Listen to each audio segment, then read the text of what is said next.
احسن اقبال صاحب، آپ کو تو پتہ ہی ہوگا کہ ہم تو 5-6 مہینے سے یہ بات کر رہے تھے جب عمران خان صاحب وزیر اعظم تھے، تب سے ہم کہہ رہے تھے کہ یہ جو کہانی ہے آپ کی، اس میں بہت سی چیزیں جو ہیں وہ درست نہیں ہیں. لیکن سوال یہ پیدا ہوتا ہے کہ یہ حکومت کو بھی پتہ تھا، یہ حکومت بھی 5 مہینے تک خاموش کیوں رہی اس سارے معاملے پہ؟ نہیں دیکھیے حامد صاحب، اس میں حکومت خاموش نہیں رہی، بلکہ ہم نے تو پہلے دن سے ہی ان ساری چیزوں کو ٹیک اپ کیا، اور حکومت نے آتے ساتھ ہی نیشنل سیکیورٹی کمیٹی کی میٹنگ بلائی، اور اس کے اندر تمام سروس چیفز نے اس بات کو دہرایا کہ ہم پچھلی کمیٹی کی میٹنگ میں بھی جب عمران خان صاحب وزیر اعظم تھے انہیں یہ کہہ چکے تھے کہ ہمارے پاس کوئی ثبوت نہیں. اس میں ہمارے انٹیلیجنس ایجنسی کے سربراہان نے کہا کہ کوئی ایسا ثبوت نہیں ہے کہ جس میں رجیم چینج یا حکومت کی تبدیلی کے لیے کوئی بیرونی سازش کی گئی ہو. اسی طرح جو آپ کو معلوم ہے کہ ہمارے سربراہان کے علاوہ سپریم کورٹ نے جب فیصلہ دیا کہ جو عدم اعتماد کی تحریک قاسم سوری صاحب نے ریجیکٹ کی تھی، اس کے اوپر انہوں نے اپنے فیصلے میں لکھا کہ ہم نے یہ جو دیکھی ہے اور جو حکومت کے وکلاء کو موقع دیا، کوئی ثبوت وہ پیش نہیں کر سکے کہ کسی قسم کی بیرونی سازش تھی پاکستان میں حکومت کی تبدیلی کی. اور یہی موقف پھر انہوں نے دیا جو اسد مجید صاحب امبیسڈر تھے، کہ ایسا کوئی میرے کیبل کا یا سائفر کا مقصد نہیں تھا کہ جس میں حکومت کی تبدیلی کی کسی سازش کی میں نے نشاندہی کی ہو. وزارت خارجہ نے بھی یہ بات کی. اب آپ مجھے بتائیں کہ اگر پاکستان میں اس چیز کو آپ نے کلیریفائی کرنا ہے تو کن اداروں کی مدد لیں گے؟ یا آپ وزارت خارجہ سے تحقیق کرائیں گے، اس نے تصدیق کر دی، یا آپ انٹیلیجنس ایجنسی سے تحقیق کرائیں گے، انہوں نے تصدیق کر دی، یا آپ فوج کے اداروں سے کہیں گے کہ اس پہ کریں، انہوں نے کر دی، یا آپ سپریم کورٹ سے کہیں گے، سپریم کورٹ نے بھی فیصلے میں لکھ دیا. اب عمران خان صاحب یہ بتائیں کہ کیا وہ کسی بیرون ملک ایجنسی سے تحقیق کرانا چاہتے ہیں؟ دنیا میں وہ کون سا ادارہ ہے؟ پریزیڈنٹ عارف الوی صاحب نے چیف جسٹس کو خط لکھا ہے، ان سے کہا ہے کہ اس کی جوڈیشل انکوائری کریں.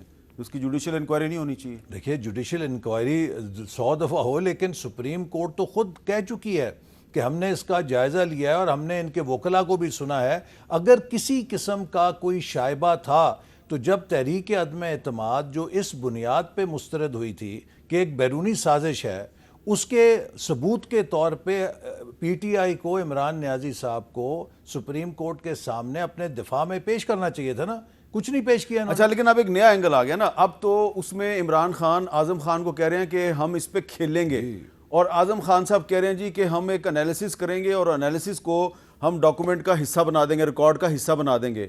تو اب اس میں تو یہ لگ رہا ہے کہ کچھ چیزیں جو ہیں وہ خود بنا کے اس میں ڈالی گئی ہیں، الفاظ کو تبدیل کیا گیا ہے، تو اس میں فورجری کا ایلیمنٹ بھی آ گیا ہے.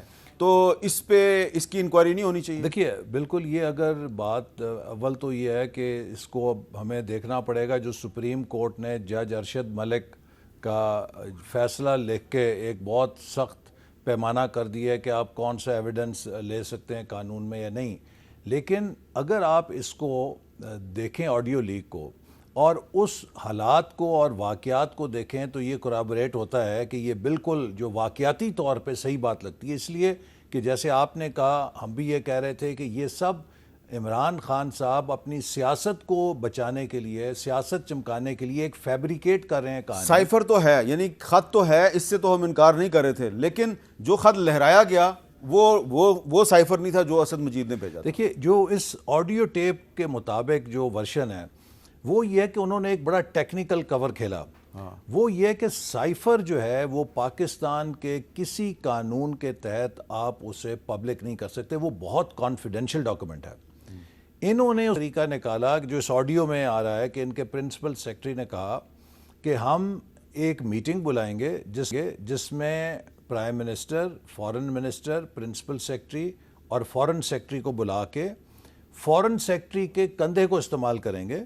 انہیں ہم کہیں گے کہ آپ یہ سائفر پڑھ دیں کہ اس میں کیا لکھا ہے، اور اس سائفر کو ہم منٹس آف دا میٹنگ میں شامل کر کے اس کی نوعیت بدل لیں گے. یعنی کہ پرائم منسٹر اور ان کا پرنسپل سیکرٹری مل کے یہ پلان بنا رہے تھے کہ ہم نے پاکستان کے قانون کو کیسے وائلیٹ کرنا ہے. وہ یعنی کہ ہم نے کیسے اسے کھیلنا ہے، اور پھر اس کو اپنے مطلب کا معنی دے کے اسے استعمال کرنا. دیکھیے اپنی صرف سیاست کے لیے پاکستان کے کلیدی مفاد کو داؤ پہ لگا دیا. پاکستان اور امریکہ کے تعلقات وہ ٹھیک ہے، کے ساتھ لیکن وہ کھیل گئے. آپ کے سامنے تو بہت چیزیں آ گئی ہیں. اب اس کی یہ جو جھوٹ بولا گیا قوم کے ساتھ، اب اس کی انکوائری نہیں ہونی چاہیے؟ جی بالکل، اس کی جو متعلقہ ادارے ہیں وہ انکوائری بھی کریں گے اور اس کے اوپر قانونی ایکشن بھی لینا ہوگا، چونکہ یہ ملک کے مفاد کے ساتھ انہوں اور نے جھوٹ کھیلا ہے بولنے والا پکڑا بھی جائے گا؟ اور یہ ٹریچرس ایکٹ ہے. دیکھیے ٹریچرس اس لیے کہ ذرا اس کا اردو ترجمہ کریں. یہ ملک کے مفاد سے غداری ہے. ہاں یہ ملک کے مفاد سے آپ کھیل رہے ہیں کہ آپ اپنی سیاست کے لیے کہہ رہے ہیں کہ میں اسے کھیلوں گا، ہم جو ہے اس کو اپنے مطلب میں ڈھالیں گے، منٹس تو ہم ہی نے لکھنے ہیں. بھئی منٹس تو واقعاتی ہوتے ہیں، آپ کی مرضی کے کہانی کے لیے تو نہیں ہوتے ہیں.